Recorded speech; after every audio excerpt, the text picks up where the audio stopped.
அற்புத சித்தர் சிகிச்சை. இங்கேருந்து நம்ம ஒரு ஊருக்கு ட்ராவல் பண்ணி போகணும், 2 ஆப்ஷன் தான் எளிமையாக போகிறதுக்கு. ஏற்கனவே போனவங்க ஒருத்தவங்க கைடு எழுதி வச்சுருந்தாங்கன்னா அந்த கைடை படிச்சுக்கிட்டு நம்ம ஓரளவுக்கு போயிடலாம் பாதையை பிடிச்சி. அப்படி இல்லைன்னா ஏற்கனவே ஒருத்தவங்க போயிட்டு வந்தவங்க நம்மளை கை பிடிச்சி அழைச்சிட்டு போனால் போகலாம். நம்மளே போகணுன்னா போய் சேர முடியுமா அப்படின்னா முடியாது. முடியுமா? இப்போ ஒரு காட்டு உள்ளார போயிடுறோம், காட்டுக்கு நடுப்புற இப்போ சதுரகிரிக்கெலாம் பாதை இருக்குது, ஒரு காலத்தில் பாதையே கிடையாதுன்னு வச்சுங்க, அடம்பாக இருக்குது. நீங்கள் வந்து சந்தன மகாலிங்கம் சுந்தர மகாலிங்கம் டெம்பிளுக்கு போகணும், பாதை தெரியாது, தனியாக இருக்கீங்க. இது ஆன்மீகம் என்பது தனி பயணம். ஃப்ரெண்ட்ஸுங்களோட சேர்ந்து கோயிலுக்கு போகிறது கிடையாது, பொண்டாட்டி பிள்ளைங்களை அழைச்சிட்டு போய் கோயிலில் உட்காந்துருக்கிறது கிடையாது. ஆன்மீகம் என்பது உங்களுடைய தனி உள்முக பிரயோகம். இந்த உள்முக பயணத்தில் நீங்கள் தனியாக தான் போக முடியும். அதனால தான் தனித்திருன்னார் வள்ளலார். பொண்டாட்டி பிள்ளை விட்டுட்டு இருக்க சொல்ல. தியானம் என்பது உங்களுக்குள் தனிமையில் தான் நடக்க முடியும், அதுக்காக சொல்கிறோம். அப்பொழுது உங்களுக்கு யாராச்சும் ஒருத்தவங்க 2 லெவலில் தான் கைட் பண்ண முடியும். எழுதுனதை வச்சு நம்ம படித்து ஓரளவுக்கு போகலாம், அதுவும் பிரச்சனை தான். ஆனால் ஏற்கனவே அங்கே போனவங்க அவங்கள கூட்டு போனாங்கன்னா எப்படி இருக்கும்? ரொம்ப சுலபம், நம்மளுக்கு கஷ்டமே இருக்காது இல்லையா? அந்த கஷ்டத்தையே கொடுக்காமல் உங்களை கைட் பண்ணுறவங்களுக்கு பேர் குருன்னு பேருங்கய்யா. அந்த குருவாக உங்களுக்கு எல்லோருக்கும் சித்தர்கள் வேண்டும் என்கின்ற ஒரே காரணத்தினால், சித்தர்கள் உங்கள் அனைவருக்கும் குருவாக வாய்க்க வேண்டும் என்கின்ற ஒரு காரணத்தினால் மட்டுமே அந்த குருவிற்கும் உங்களுக்கும் உண்டான தொடர்பினை புதுப்பித்து கொடுப்பதற்காக. ஐயா, நீங்கள் ஆல்ரெடி தொடர்பில் தான் இருக்கீங்க. நீங்கள் எல்லாருமே சித்தர்களோட தொடர்பில், நீங்கள் மட்டும் இல்லை, உலகத்தில் இருக்க எல்லா மனிதர்களும் ஒரு குருவோட தொடர்பில் தான் இருக்காங்க. அந்த குரு அவங்கள்ட்ட வெளிப்படுத்தி காட்டாததற்கான காரணம் அவருடைய தூய்மை இல்லை, அதுக்காக வெயிட் பண்ணிக்கிட்டு இருக்காங்க. அந்த ஒரு அற்புதத்தினை அந்த குருவுக்கும் சிஷ்யனுக்கும், அதாவது ஒரு கணவன் மனைவி உறவை விட மேன்மையானது, ஒரு தாய்க்கும் மகனுக்கும் உண்டான உறவை விட ஒரு மேன்மையான உறவு என்றால் அது அந்த குரு சிஷ்ய பந்தம்தான். அந்த பந்தத்தில் உங்களுக்கு சித்தர்கள் அனைவரும் ஒரு குருவாக இருந்து உங்களை வழிநடத்தி செல்ல, அவர்களிடம் உங்களுக்கு ஒரு தொடர்பினை ஏற்படுத்தி கொடுக்கக்கூடிய ஒரு தலமே அற்புத சித்தர் சிகிச்சை.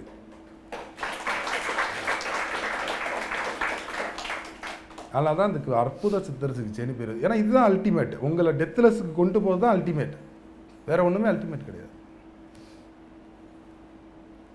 அந்த அற்புத சித்தர் சிகிச்சையிலே நம்ம மதிய செக்ஷனில் இப்போ காலையில் தான் பேச்சு இருக்கும், சத்சங்கம் இருக்கும். முதல்ல கிளீனிங் வேணும், உங்களுக்குள்ளார க்ளீன் பண்ண போகிறோம். நீங்கள் என்ன பண்ண போகிறீங்க?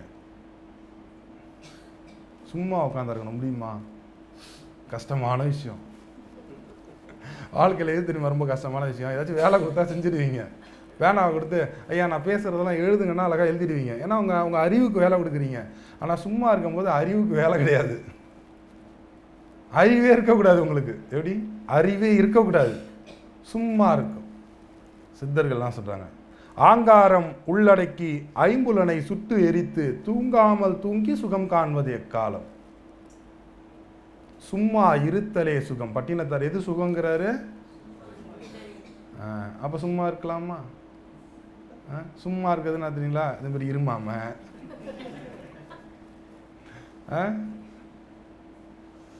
இந்த நிகழ்ச்சி முடிஞ்சு சொர்ண பைரவர் நம்மளுக்கு சொர்ணத்தை கொடுத்துருவாரான்னு நினைக்காம, ஆப்ளிகேஷன்ஸ்லாம் எதுவும் இல்லாமல் சும்மா இருக்கணும், வெறுமனே உட்காந்துருக்கணும். முடியுமா? அப்படி நீங்கள் உட்காந்துட்டீங்கன்னா அந்த க்ளீன் பண்ணுற வேலையை நாங்கள் பார்த்துக்குறோம், நீங்கள் அதெல்லாம் ஒன்றும் பண்ண வேணாம். நீங்கள் எந்த முயற்சி, தயவு செஞ்சு நீங்கள் எந்த முயற்சியும் எடுத்துடாதீங்க, உங்களோட முயற்சி தான் அதுக்கு தடுத்துரும். இல்லை உண்மை தான். இங்கே பல பேர் உண்மையாக சொல்கிறேங்கய்யா, இங்கே வந்திருக்கிறதுலே சில அன்பர்கள் வேறு ஒரு சில ஆர்கனைசேஷன்லேருந்துலாம் வந்திருக்கலாம், இல்லைங்க என்ன பண்ணுறாங்க அப்படின்னு பார்க்குறதுக்காகலாம் கூட வந்திருக்கலாம். அவங்கள்ட்டலாம் ரொம்ப சிம்பிளாக சொல்கிறேங்கய்யா, நீங்கள் போய் உங்களை அனுப்புனவங்கள்ட்ட தெளிவாக சொல்லுங்கள், ஞானி பிருந்தாவனர் என்ன சொல்லி கொடுக்குறார், சும்மா இருக்க கற்றுக் கொடுக்குறார். எப்படி? அதான் எது சுகம்? சும்மா யார் நானா சொன்ன பட்டினத்தை சொல்லிட்டு போயிருக்காரு. அந்த சும்மா எப்படி இருக்க முடியும்? ஆங்காரம் உள்ளடக்கி ஐம்புலனை சுட்டு எரித்து தூங்காமல் தூங்கி சுகம் காண்பது. அப்போ சுகம் என்பது தூங்காமல் தூங்குறது, அதற்கு பேர் தான்மா கான்சியஸ். நீங்கள் இப்போ முன்னாடி சொன்னீங்களா, அதுக்கு பேர் கான்சியஸ் இல்லை. கான்சியஸ் நமக்குள்ளார இல்லை, புரிஞ்சுங்க, அந்த வார்த்தைக்கு அர்த்தம் புரிஞ்சுங்க. கான்சியஸ் நமக்குள்ளார வரணும்னா கீ, இப்போ நான் சொல்லலாம் சூத்திராஸ், இது ஆங்காரம் உள்ளடங்கணும். ஐம்புலன்கள் வெளிமுகமாக இருக்கக்கூடிய ஐம்புலன்கள் உள்ளடங்கணும், அடக்கிடலாம். இப்போ சித்தர்கள் பல டெக்னிக்ஸ் கொடுத்துருக்காங்கய்யா, நீங்கள் அதுலேயும் கன்ஃபியூஷன் ஆகிடாதீங்க. ஞானி பிருந்தாவனர் வந்து போகரோட மார்க்கத்தை மட்டும்தான் சொல்கின்றாரா சித்தர்கள்? அதெல்லாம் கிடையாது. ஞானி பிருந்தாவனர் இங்கே போதிப்பது சித்தர்கள், சர்வலோக சித்தர்கள். எத்தனை சித்தர்கள் இருக்காங்களோ அத்தனை சித்தர்கள், ரிஷி, யோகி, ஞானி, முனி, சூஃபி, லாமா, எத்தனை மார்க்கத்தில் இறைவனை அடைந்தார்களோ அத்தனை டெக்னிக்ஸையும் சேர்த்து தான் அதை உருவாக்கணும். இதில் பாகுபாடே கிடையாது நம்மள்கிட்ட. பட் நம்மளோட வம்சாவளி என்பது, இப்போ எங்கள் அப்பா பேர் நான் சொல்லணும், இது என்னோடய அப்பா, ஏன்னா நான் இங்கே வர்றதுக்கு அவர் தான் காரணமாக இருந்தார், என்னை ப்ரொடெக்ட் பண்ணுறாரு, நான் அதனால் அவர் பேரை சொல்லணும்னு போகரப்பான்னு சொல்கிறேன். புரியுதுங்களா? அதனால் உங்களுக்கும் போகர் தான் குருவாக இருக்கணும்லாம் கிடையாது. உங்களுக்கே ஒரு குரு இருப்பாங்க. நல்லா இது தெளிவாக புரிஞ்சுங்க. இங்கே வந்து அதான் சொல்கிறேன், என்னை ஃபோட்டோ வச்சு பூஜை பண்ணுறது, என்ன குருவாக பின்பற்றுறது, அதெல்லாம் உண்மை இல்லை. என்னை வந்து ஃபாலோவராக நான் வச்சு என்னை ஃபாலோ பண்ணுங்கள். என்ன ஃபாலோ பண்ணுறீங்க? என்னன்னா என்ன இல்லை, இந்த தேகத்தில் சித்தர்களின் கருத்துக்களை மட்டும்தான் நாங்கள் பேசிக்கொண்டிருக்கின்றோம். சித்தர்களின் சத்தியத்தை பேசுகிறோம். ஐயா, நான் பேசுகிற இங்கே ஒவ்வொரு வார்த்தைக்குமே நான் வந்து உங்களுக்கு எக்ஸ்பிளைன் பண்ணுறேன், சித்தர்களோட எடுத்துக்காட்டை முன்வைக்கிறேன். உங்களுக்கு அதில் டவுட்டே வேணாம். இப்போ நம்ம சொல்கிறது எல்லாமே இறுதி உண்மைகள். இதை யாருமே பாருங்கள், இது வரைக்கும் நம்ம 2.5 வருஷ காலமாக நம்ம பேசின பேச்சை வேர்ல்டு வைஸ் இருக்கக்கூடிய பல சித்தர்கள், உண்மையானவர்கள் எல்லாருமே அவங்கவுங்க சிஷ்யர்கள் எல்லாமே இந்த வீடியோஸ்லாம் காட்டி கேட்கும்போது இதுக்கு மேலே என்ன பேசுகிறது இருக்குது, கரெக்டாக தானே பேசியிருக்காரு, இதுதான் எனக்கு வந்திருக்கு ஃபீட்பேக் இது வரைக்கும். சில பேர் வந்து ஒரு தன்னைக்குள்ளே ஒரு வட்டம் போட்டுப்பாங்க, ஆன்மீகம் இப்படி தான், சிவபெருமான் இப்படி தான் இருப்பார், சிவனை என்னமோ போய் பார்த்துட்டு வந்த மாதிரி. அவங்களெல்லாம் திருத்த முடியாது, அவங்களெல்லாம் என்னால் ஒன்றும் பண்ண முடியல. பட் நீங்கள் பிராட் மைண்டாக எனக்கு வந்து ஓப்பன்டாக வந்துட்டீங்கன்னா பிரச்சனையே இல்லை. நீங்கள் எந்த ஒரு கொள்கைக்குள்ளாரையும் சிக்கிக்காதீங்க, இன்க்ளூடிங் என்னுடைய ஃபிலாசபி கூட சொல்கிறேன். நீங்கள் எப்போ நீங்கள் ஃப்ரீடமாக நீங்கள் ஓப்பனாக இருக்கீங்களோ அப்போ இறை தத்துவத்தை உணர முடியும். இப்போ இந்த சத்சங்கம் கூட எதற்காகன்னா, நீங்கள் ஏற்கனவே கேட்டு வச்சுருக்கிறதுல உங்களுக்கு ஒரு சில கேள்விகள், கன்ஃபியூஷன்ஸ் இருக்கும். நம்மளுக்கு பெரிய கேள்வி என்ன, அங்கே அவர் அதை சொன்னாருங்க ஐயா, இங்கே இவர் மாற்றி சொல்கிறாருங்க ஐயா, இங்கே இவர் அதை பேச சொன்னாருங்க ஐயா, ஐயா அங்கே சைவம் சாப்பிட்டா பிரச்சனை இல்லைங்கிறாங்க ஐயா, இங்கே அசைவம் சாப்பிட்டா பிரச்சனைங்கிறாங்க ஐயா, நாங்கள் சன்மார்க்கத்தில் எப்படிங்க போகுது, நன்மார்க்கத்தில் எப்படி போகிறது, என்னென்னமோ கேள்விகள் வந்துக்கிட்டே இருக்குல்ல. உண்மையை சொன்னேன்னா நீங்கள் கேட்குற எந்த கேள்விக்கும் ஆன்மீகத்திற்கு சம்மந்தமே கிடையாது. இந்த பாடிக்கும் ஆன்மீகத்திற்கும் சம்மந்தமே கிடையாது. பட் இந்த பாடிங்கிறது ஒரு வாகனம், இந்த பாடிக்கும் ஆன்மீகத்துக்கும் சம்மந்தமே கிடையாது. ஆனால் அந்த பாடி வேணும், இந்த பாடி இருந்தால் தான் ஆன்மீகத்தில் அடையவும் முடியும். இதை சாப்பிடலாமா, எதை வேணாலும் சாப்பிட்டு போங்க, அதெல்லாம் ஒரு பெரிய விஷயமே இல்லை. எது வேணான்னு நினைக்கிதோ அந்த உடம்பே அவாய்ட் பண்ணும்.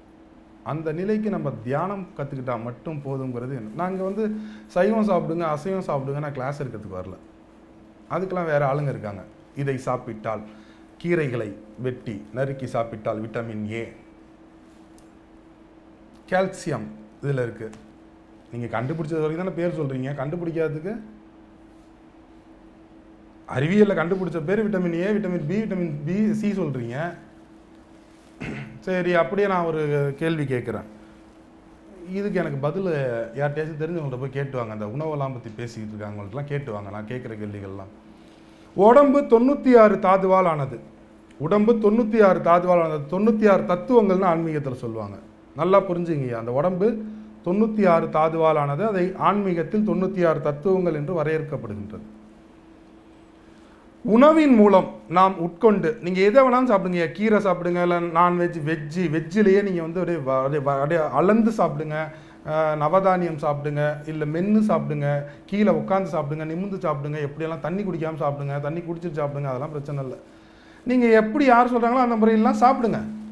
பட் இன்றைக்கி உயரிய மருத்துவ பொருள்லேயே உயரிய மருந்துங்கிறது தங்கபஸ்பம் தான். அது ஒரிஜினல் தங்கபஸ்பம் செய்கிறதுக்கு இன்றைக்கி ஆள் இல்லை. கடையில் விற்கிற தங்கபஸ்பத்தை நான் சொல்லலை. சித்தர்கள் போன்ற ஒரு உயரியவர்கள் பஸ்பம் பண்ணுவாங்க, அந்த தங்க பஸ்பம் தான் உயரிய பஸ்பம். அந்த தங்க பஸ்பத்தில் இருக்க தாதுவே வெறும் 36 தான் இருக்குது, பாக்கி 60 தாது எங்கே இருக்குது சொல்லுங்கள். உணவுன்னு கட்டிட்டு நம்ம வந்து அதை அழுகுறோமே, இந்த உணவு வந்து அப்படி ஆகுது இப்படி ஆகுதுன்னு. அப்போ அந்த உணவில் இப்போ மீதி 60 தாதுக்கள் கிடையாது. நீங்கள் எந்த உணவு சாப்பிட்டாலும் நீங்கள் மாண்டுடுவீங்க, எந்த உணவு சாப்பிட்டாலும் செத்து போயிடுவான் ஒரு மனுஷன். அப்போ அந்த 60 தாது எங்கே இருக்கின்றது என்பதை ஞானி பிருந்தாவனர் உணர்த்துகின்றார்.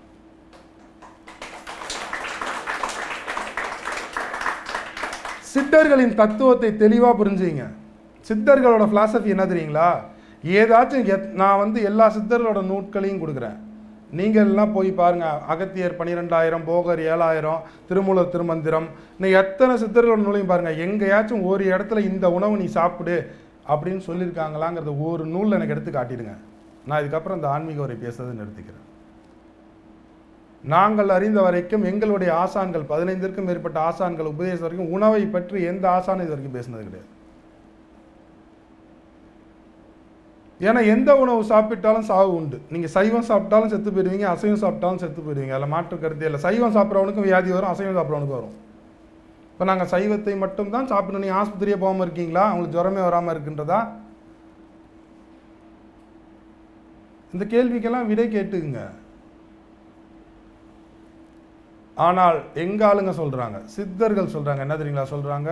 தெளிவா சொல்றாங்க, இந்த தேகம் காயகற்பமானால் கல்லை தின்றால் கூட செரிக்க வேண்டும். எப்படி? இது எப்படி இருக்கு? கல்லையே தின்னா செரிக்கணும்னு எங்க சித்தர்கள் சொல்றாங்க. ஐயா, இந்த விஷயத்தை நல்லா தெளிவா புரிஞ்சுங்க. இந்த உணவை எடுத்தால் என்னுடைய தேகம் இப்படி மாறுகின்றது என்ற பிலாசபியை தூக்கி விட்டேறீங்க.